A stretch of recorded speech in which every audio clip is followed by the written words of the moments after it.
Pastor, this last week, one of the hottest news stories in talk radio, and in fact, tonight on WMCA's sister station, AM 970, I'm going to do a show with the actor Stephen Baldwin. We're on every Saturday night at 9 o'clock, but we're going to talk about this phenomenon. A woman and her boyfriend taped her walking through the streets of Manhattan for 10 hours. They captured the number of catcalls and lurid things said to her over the course of that time, and they released a 2-minute edited version of that, and it's become called the Catcall video. It's gone viral. How many of you heard about it in the last week somewhere in the news? This was put up there by this couple for the idea that they wanted to demonstrate that there's a harassment problem, a disrespect of women that's going on in the culture at large.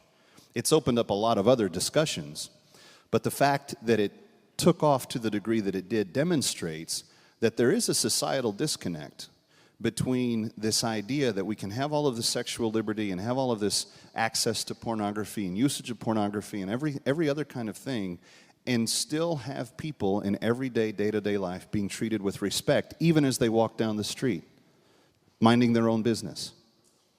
The church has a role to play in this. The men of the church have a role to play in this. And one of the reasons we're in this position now, is it or is it not the case that the church has abandoned those women that have been in need and have said to the men, it is okay to ignore what is going on in your heart and life? I agree with you. I think you're absolutely right. The church is not being the church. I believe on many issues, but this one in particularly. Growing up from a Caribbean background, most Caribbean men, a lot of Caribbean men, still feel that they can beat their wives.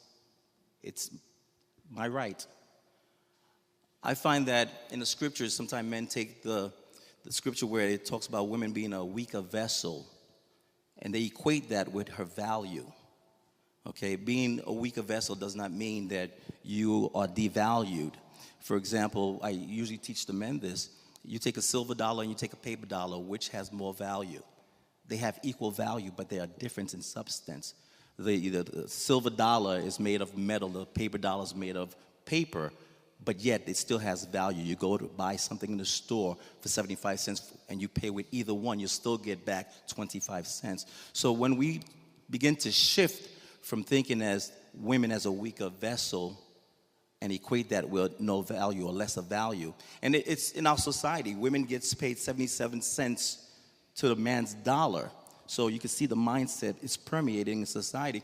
And the church needs to lead the fight, or as we've been helping our men understand, that we need to step up and change that mindset in the church, which is supposed to change the community.